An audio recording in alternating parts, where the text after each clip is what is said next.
During the search of the security housing unit at Pelican Bay, an inmate has passed a desperate message to the squad. Looks like we got a kite. A kite is a note similar to what you see here. Small writings they use to give information back and forth to each other with. It's the internet of the institution.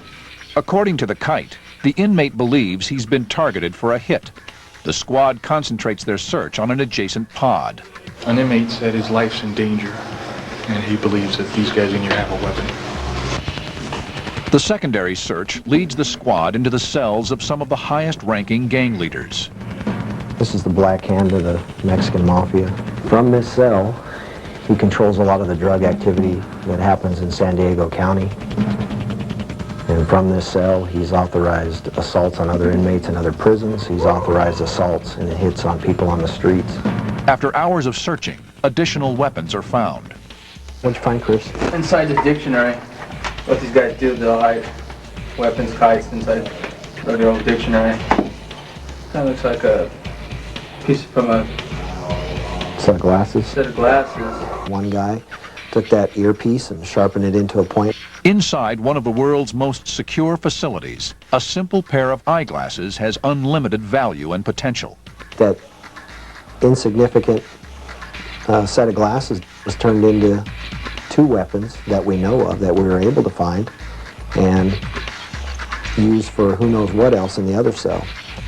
A potential clue to a murder conspiracy is encrypted in code. He knows who that is, or he knows what that address is, but we don't. And that's part of what we're up against, is when we find things like this, is trying to break their codes and trying to figure out who it is they're writing to or who it is they're having communications with. Back at the squad room, the seizures from the shoe will be booked into evidence for criminal prosecution. It's black tar heroin. Heroin is the drug of choice in Pelican Bay. We'll photograph it, test it, and we'll send it off to the Department of Justice for latent prints and try to determine who sent it in. They weighed out at approximately 2 grams. Down in the Los Angeles area, it'll go for anywhere, usually around for $80. In addition to the heroin stash, the squad has made another startling discovery in the shoe. We had an inmate that secreted in his rectum was a bindle that was about the size of a package of Rolaids. He retrieved it from his rectum, went to pass it to another inmate. It was 5 scrolls approximately 18 inches long by about 2 inches wide that had about, I'd say about 600 names that were on the Nuestra Familia, Nuestra Raza hit list. All these people were targeted for assault. We'll notify all the other agencies and the other security squads and the gang investigators throughout the state that, hey, we've got this hit list, and we'll get them copies so that they can see if they've got anybody on the hit list as well to protect them. Lieutenant Marquez's work today may have saved the lives of those who value life the least. A number of years ago, I lost my sister as a result of gang violence. She was shot by a gang member and killed. In one sense, I'm able to justify that in my own mind and not harbor a hatred or intense anger or bitterness towards these gang members, and that I understand that he did what they do. Gang members victimize, terrorize, and kill people. That's what they do. Given the opportunity, although they'll say thank you and smile to my face, given the opportunity, they just as soon shove a knife in my back as well. When we return, an inmate faces life for a crime committed inside Pelican Bay.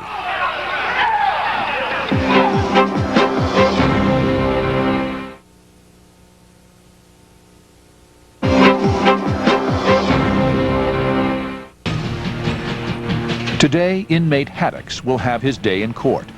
If convicted, he faces a life sentence here at Pelican Bay. Unlike a city police force, when the squad gets a conviction, it does not take the criminal out of their community, but brings him back. You don't end up at Pelican Bay without a reason. That's the lifestyle and the life choice that you've made. So you're gonna continue in that lifestyle and that life choice for 24 hours a day, 7 days a week, 365 days a year. When you first run into these convicts on the yard, they'll be telling you, don't tell me what to do, I'm my own man.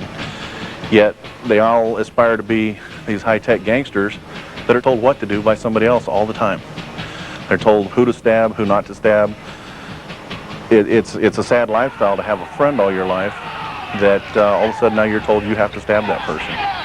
And if you don't stab that person, we're going to stab you or we're going to kill you. You just have a violent element in here, and you always have to be aware of your surroundings, because the first opportunity they get, they're gonna attack.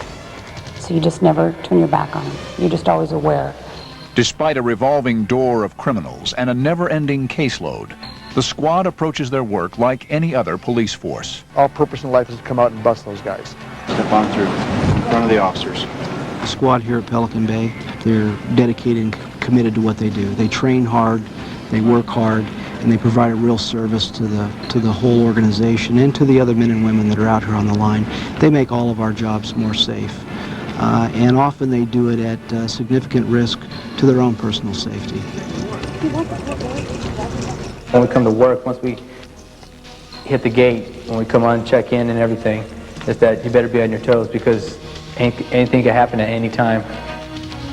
These guys are constantly out there plotting. So it takes a concerted effort, not only by the squad, but by the staff that work the units, that walk the tiers, that talk to the inmates and deal with them, so that then when they give us the pieces of the information, we can put together the puzzle, and then we can respond in an appropriate manner to stop the narcotics coming in, to stop assaults, to try to provide as safe an environment here at Pelican Bay as we can, despite housing some of the most violent offenders in the state of California. Yard, yard.